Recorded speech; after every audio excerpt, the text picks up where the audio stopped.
Today we're going to be making 5-spice roast duck.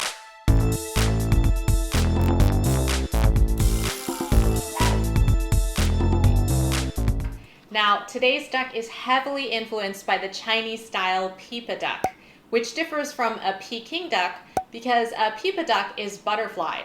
That results in a faster cooking time and a crispier skin. I also find that this method is very friendly to home cooks because it's easier to fit in a small oven. I've adjusted the recipe so that it is completely gluten-free while still borrowing from some of the traditional Chinese techniques. I've got a 2-kilogram bird.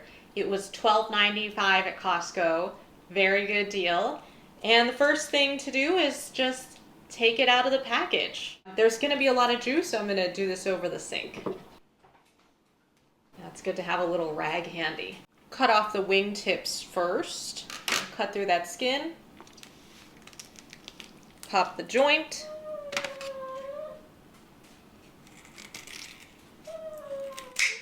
Cut through, bone in the stockpile.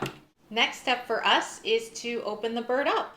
I like to cut down the breastbone. This is a little bit different than when I butterfly a chicken. This is the way that Pipa ducks are usually butterflied. It is easier to cut through the breast than it is to cut through the spine. The other purpose that this serves is that the spine becomes a good structure for keeping the duck in a stiff shape, which helps to increase the airflow.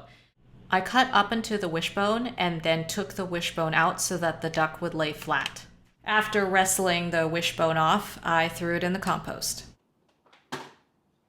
Now I'm just going to remove any of the membranes and organs that are still hanging on. Your process here will depend on how cleanly the bird was processed before it got to you. I've seen birds that are pretty clean on the inside, and I've seen birds like this, which had a lot of cleanup to do. I like to remove the kidneys. It's not necessary.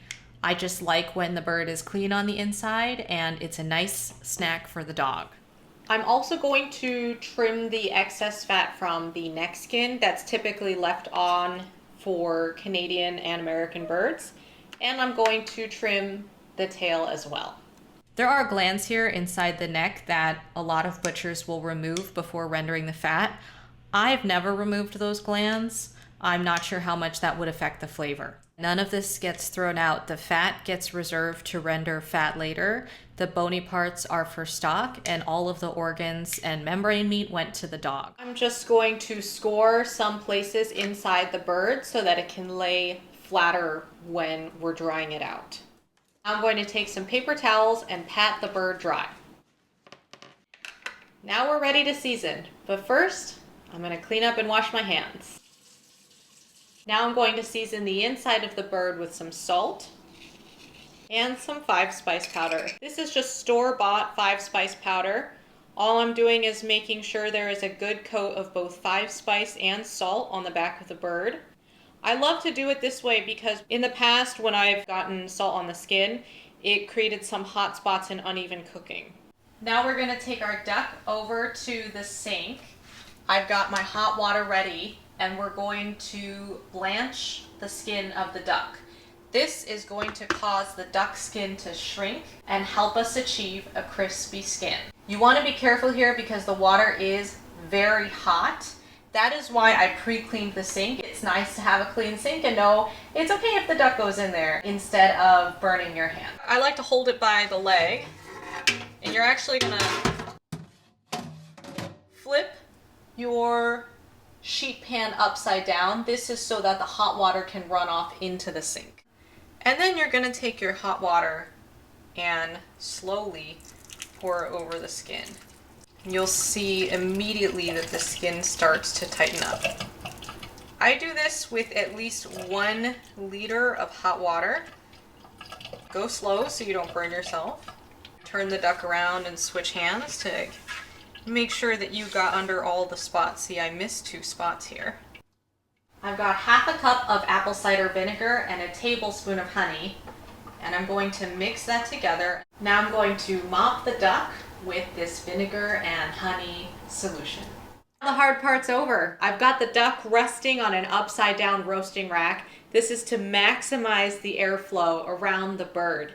Now the bird is going to go into the fridge and rest so that it can dry out, which is going to give us that crispy duck. Our duck has been resting overnight in the refrigerator, and today is the next day. You can see that the skin looks very tight and glossy, and it is dry to the touch. The skin around the leg has almost become a little bit translucent. This is wonderful because it means that we are going to get a crispy result. Now, as the skin shrank during the drying process, you may see that some of the feathers that are left on the bird are more prominent. Now would be a good time to go ahead and get your fishbone tweezers and take those out. It's totally optional, but you might prefer that for your final presentation. I cleaned up the bird while I preheated the oven to 325 degrees Fahrenheit, and it's time for the bird to go in. It's been about 30 minutes since I put the duck in the oven. In the middle, I had to add some water to the pan to prevent smoke, but now the duck is evenly browned and ready to come out of the oven. So as you can see, the duck is looking very brown and crispy. And even though you may be tempted to bite into it right away, it's very important to let the duck rest for at least 10 to 15 minutes. This helps the lean protein congeal a little bit so that it's easier to cut, plus you'll be less likely to burn yourself. So we'll be right back. 15 minutes have passed. The duck is still pretty warm, but cool enough to handle for now. The first step is to separate half the bird. Don't rush and take your time working around the bones. You can hear how crispy that skin is. Now I'm going to take the rib cage off. It's pretty easy at this point because the duck is well cooked, so the bones are separating very easily from the meat. What I've got here is our lovely duck.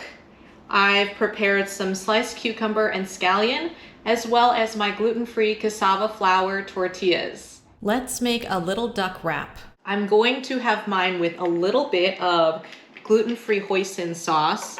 This is the Sanjay brand. I find that it's similar to the sauce served with Peking Duck, which is called tianmianjiang. Actually, with traditional Peking Duck, it's a sweet wheat-based sauce. This instead is a bean-based sauce, and it's also sweet. Take a little bit of duck, a little bit of scallion, and a little bit of cucumber. Let's have a bite. Wow, the scallions, the sauce, and the duck go so beautifully together. The duck has a wonderful texture, very evenly cooked, very tasty. That's my 5-spice duck. If you like what you saw today, go ahead and smash the like button, ring the bell, and leave a comment. I'll see you next time. Enjoy!